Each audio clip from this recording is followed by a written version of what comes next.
साकमरी महारानी। अरे ऊंचो ऊंचो मंदिर बनियो साकमरी महारानी। साकमरी महारानी। अरे चांदी रास में बेटी सकमरी आवे कई नर नारी। अरे चांदी रास में बेटी सकमरी आवे कई नर नारी। आवे कई नर नारी।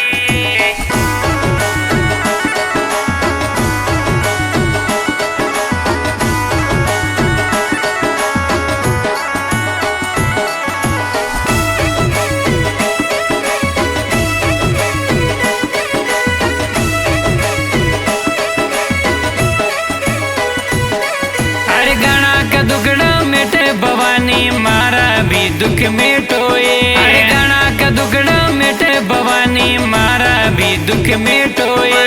मारा भी दुख मेटोए। अरे दुख मिट्या धन धूणो युगे याद करूं महारानी। अरे दुखी मिट्या धन धूणो उगे याद करूं महारानी। याद करूं महारानी। अरे ऊंचो ऊंचो मंदिर बनियो साकमरी महारानी। अरे चांदी रास में बेटी सकमरी आवे कई नर नारी। आवे कई नर नारी।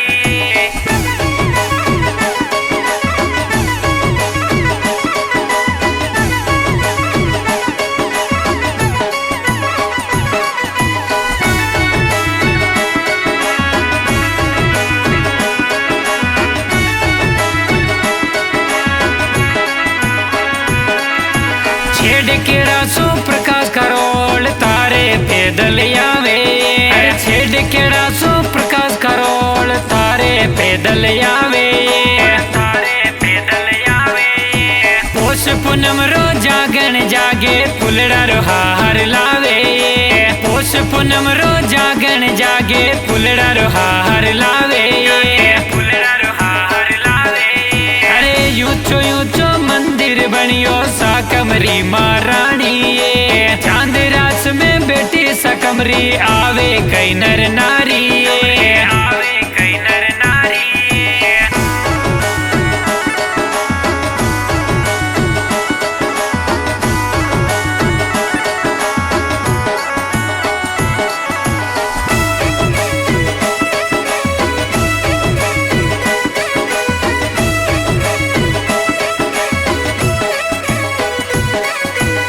थारे चरणे आया सकमरी खाली कोई नहीं जावे। थारे चरणे आया सकमरी खाली कोई नहीं जावे। खाली कोई नहीं जावे। बिन मांग्या सब देवे भवानी नैया पार लगावे। बिन मांग्या सब देवे भवानी नैया पार लगावे। नैया पार लगावे। अरे ऊंचो ऊंचो मंदिर बनियो साकमरी महारानी। अरे चांदी रास में बेटी सकमरी आवे कई नर नारी। आवे कई नर नारी।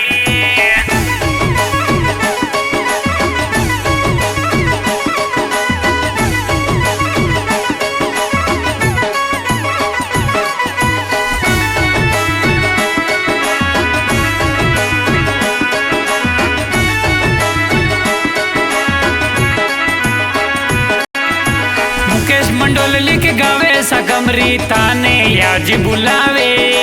मुकेश मंडोल लिख गावे सकमरी ताने याज बुलावे। ताने याज बुलावे। पशु पूनम रा जागण माई तारे पैदल आवे। पशु पूनम रा जागण माई तारे पैदल आवे। तारे पैदल आवे। अरे ऊंचो ऊंचो मंदिर बनियो साकमरी महारानी। अरे चांद रास में बेटी सकमरी आवे कई नर नारी।